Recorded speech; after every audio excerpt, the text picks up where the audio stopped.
এই কাঁঠালের সিজনে কাঁঠালের এঁচড় খাবো না তা কিন্তু হয় না। তাই কাঁঠালের সিজন থাকতে থাকতেই তৈরি করে ফেলুন কাঁঠালের এঁচড়। আর আজকের এই কাঁঠালের এঁচড়টা আমি খাসির মাংস দিয়ে রান্না করে দেখিয়ে দেব। আর এঁচড়টা কত সহজেই রান্না করা যায় সেটাও দেখিয়ে দিচ্ছি। আসসালামু আলাইকুম ভিউয়ার্স, আমি কাঁঠালের এঁচড় রান্না করার জন্য এখানে কাঁঠাল সহ কাঁঠালের বীজও নিয়েছি। এখন আমি এটাকে খুব সুন্দর করে পরিষ্কার করে নিয়েছিলাম।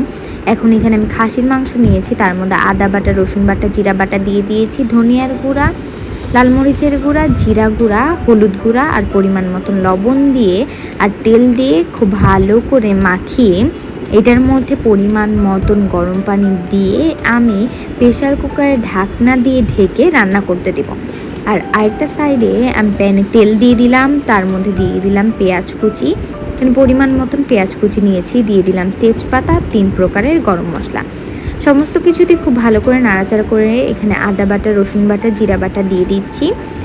সমস্ত বাটা মশলা দিয়েও মশলাটা ভালো করে কষিয়ে নিয়েছি। এখন এখানে আমি হলুদ গুঁড়া, ধনিয়ার গুঁড়া, পরিমাণ মতন লবণ দিয়ে মশলাটাকে কষিয়ে পানি দিয়ে দিচ্ছি। আর এখন যে কাঁঠালটা রেখেছিলাম সেই কাঁঠালটা দিয়ে দিচ্ছি।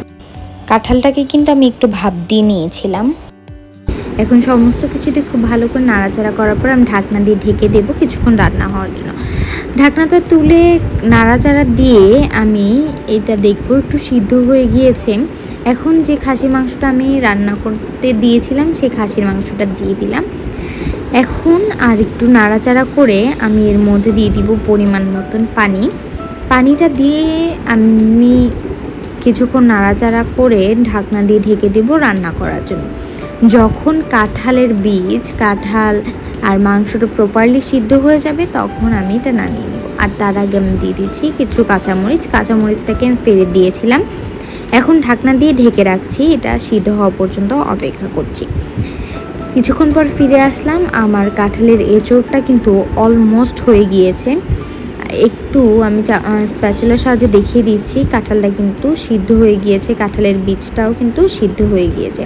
এখন এর মধ্যে দিয়ে দিচ্ছি গরম মশলা গুঁড়ি, জিরার গুঁড়ি, আর এখানে দিয়ে দিচ্ছি আমি 2 টেবিল চামচ পরিমাণে ঘিটা দিলে এর ফ্লেভারটা অনেক ভালো আসে। আবার কিছুক্ষণ নাড়াচাড়া করার পরে আমি ঢাকনা দিয়ে ঢেকে দিব। আর এই কাঁঠালের এঁচড়টা খেতে কিন্তু অনেক বেশি মজার হয়, গরম ভাতের সাথে কাঁঠালের এঁচড় দিয়ে খেতে অনেক বেশি মজা লাগে। কাঁঠালের এঁচড়টা এভাবে করে আবার চিংড়ি মাছ দিয়েও রান্না করা যায়, সেইটা খেতে অনেক ভালো লাগে। এখন আমি একটা ফ্রিজে উঠিয়ে নিচ্ছি আর আপনাদেরকে দেখিয়ে দিচ্ছি যে এটা সিদ্ধ হয়ে গিয়েছে। আর সিদ্ধ হওয়ার পরে কিন্তু এটা অনেক সফট হয়ে গিয়েছে আর খেতে কিন্তু অসম্ভব মজা হয়েছিল। তো আমার রেসিপিটা কেমন হয়েছে অবশ্যই কমেন্টস করে জানিয়ে দেবেন, ভালো লাগলে একটা শেয়ার করে দেবেন। ইউটিউব থেকে দেখে থাকলে একটা সাবস্ক্রাইব করবেন, আর ফেসবুক থেকে দেখে থাকলে অবশ্যই লাইক এবং ফলো দিয়েই পাশে থাকবেন। তো এই কাঁঠালের এঁচড়টা কাঁঠাল থাকতে থাকতে বাসায় একবার তৈরি করে খান, এটা তৈরি করার সাথে সাথেই ফুরিয়ে যাবে, এটা এত বেশি মজার হয়। তো এই পর্যন্ত সবাই ভালো থাকবেন, আল্লাহ হাফেজ।